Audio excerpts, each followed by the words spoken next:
I'm Christina. I'm a mum of a 12-year-old boy who's non-speaking, has many complex needs, including autism, ADHD, Tourette's, severe learning disability. I was a parent carer up until September 2024, when my son was moved into a residential setting. So whilst I'm still a parent, obviously, I'm no longer caring for my son day to day, and he's now in a residential setting about 200 miles away from the family home. That sounds like a huge transition. Can you tell me a little bit about what brought you to that decision? It wasn't a decision we wanted to take. He's our only child. We battled the system for 2 years to try and get help in the community that was going to support him to keep him at home, because we didn't want him to have to move to a residential setting. That was sort of the last thing we wanted. His behaviours were really, really challenging in the run up to his move. It felt like a constant battle to be heard. It felt like a constant battle to be believed. Our son got a diagnosis of ADHD, and he's on the severe end of ADHD in that he can't sit still really. And we went on the ADHD medication journey, and that was horrendous. That's what broke us eventually.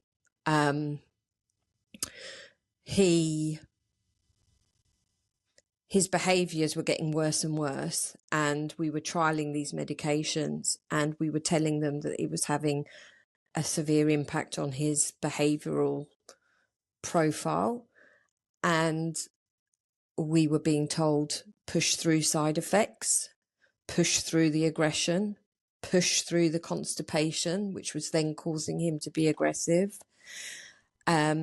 He had absences. So absence we were noticing, and I was being told that's just his autism, when I knew that that wasn't his autism, or he's just daydreaming. And again, as his mother, I knew that wasn't it.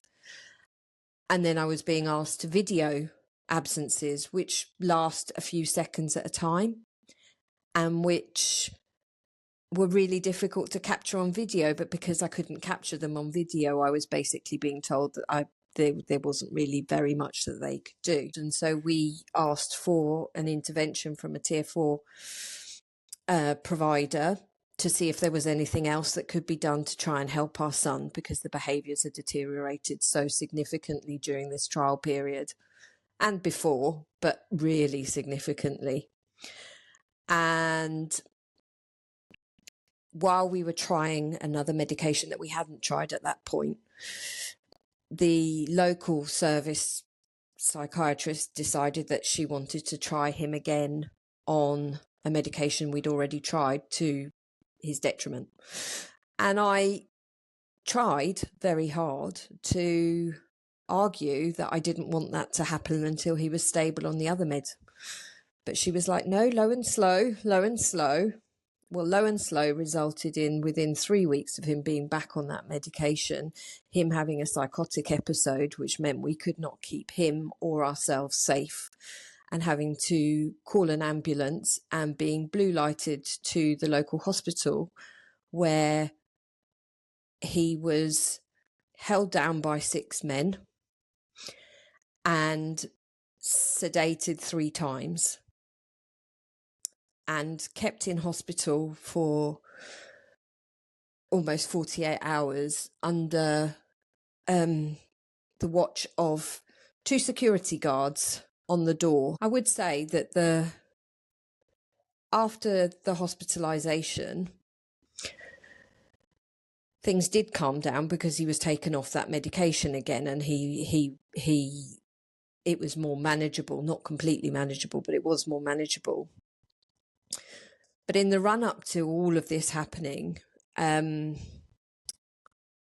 tier 4 hospital that had been involved There had been a suggestion on a professionals only call that we as parents weren't allowed to attend, because that was part of their process. They were trying to understand without the parents there. I still haven't understood why that's the right thing to do, because as a parent, I felt like I knew my son better than anyone that was probably present on the call. But anyway, when I saw the minutes that came out from one of the meetings, there was a suggestion of a place where our son could maybe be assessed to try and work out what was going on. At this point, there were so many question marks over what's going on. Is he having absent seizures? What's going on? Why the medication's not working? Is there something else underlying? No one was really getting to the bottom of it. And obviously, as a parent, I saw this and I started researching, and I was like, oh, what a great idea. And actually, it was supported by some of the professionals around my son at the time.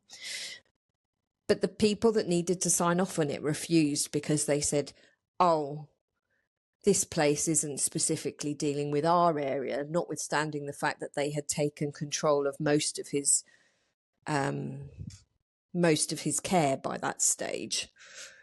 So there had been quite a big battle between us and the medical professional around putting this on the table as an option.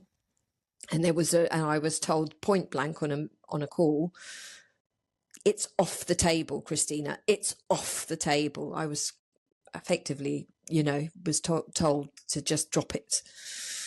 6 months later, when all of this happened and my son had came out of hospital, I wanted it back on the table, because I saw it as a real opportunity to avoid what we were trying to avoid. And we did, with the help of other professionals, did manage to eventually get a referral put in to this venue, and it was supported by everyone other than the people that had told me to take it off the table last time. And then when that referral eventually went in, they were closing the setting. So we missed an opportunity. I believe, to have my son holistically assessed by a whole raft of individuals, paediatricians, epilepsy specialists, neurologists, psychiatrists, psychologists, the whole raft. So that left us with no option but to pursue, for our world, Armageddon. And so I'd been sitting there patiently for months, waiting for change, movement, something, burnt out, traumatized from what had happened in the hospital, traumatized from what had gone before the hospital, traumatized because we were in this position, watching my son that was still struggling, and nothing happened. So then I had to go and do all the work myself to find a place and look at the placements and find out if there were other placements, and go and look at other places and put my best foot forward to try and sell my son to a setting, because his paperwork probably put quite a lot of places off. But thankfully, I found a setting that felt as homely as a residential setting can feel, and which I felt had the right level of nurture for my son. And that's the place that he's ended up. And as difficult as it is for me and my husband, the house feels very empty these days, and it's very hard to get to see him. We only get to see him every 2-3 weeks now. It's been transformative for him. So actually, it was probably the right thing for him all along, but I didn't want to go there. I much preferred him to be a bit closer to home, to be honest with you, because travelling cross country 4 hours each way isn't the best. And here we stand. Can you just tell me, how old was he when you had the incident of the 48 hours in hospital? He wasn't 11. He was 10 and, he wasn't quite 11. He was a couple of months shy of his 11th birthday. 10 years old with 2 security guards. I felt like he was being treated like a prisoner. Yeah. And no one came to check on him, really. And here was a boy who had basically been hitting himself so much that he was just a walking bruise. I had been injured. My husband had taken some batterings as well. Yeah. But no one came in to check on him at all in that 48 hours. And that sort of stood out for me, that people were scared of him. Yeah. But this was a 10-year-old boy. Yeah. A very scared 10-year-old boy. A very scared 10-year-old boy. If you were on the other side of the table, how would you have done it differently? Listened. I didn't feel heard. And I think to have someone actually sit and listen, really listen to what a family is telling them, and not ask them to fill out yet another form, or, there were some services that recognised that we weren't going to be able to do that because it was just too much of an ask at the time because we were running on empty. Listen and not try to use diagnostic overshadowing or blame the parents or gaslight us. Just listen and understand that when a parent gets cross or when a parent becomes quite entrenched in a view, often it's because they're coming at it from a place of fighting. They're having to fight.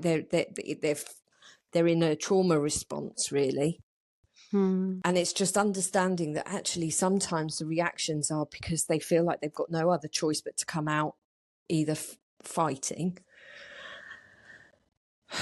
or just to roll over.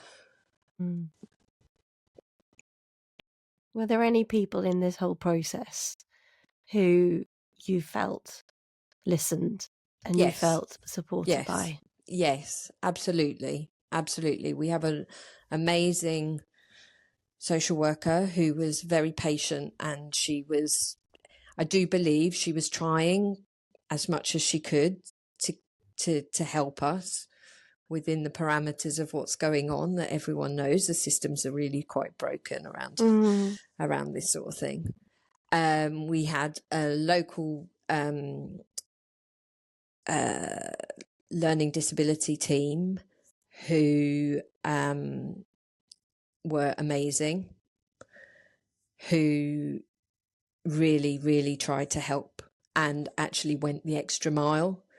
And for that, I will be eternally grateful. We've had schools and teachers who have been amazing with our son, but I have been left with a lot of hurt about how things were handled, a lot of anger about how things were handled, a lot of distrust. And I wish that I could rewind the clock and have open and honest conversations around this with the individuals concerned. But when you're broken, you just don't want to do that. Thank you so much for sharing your story, Christina.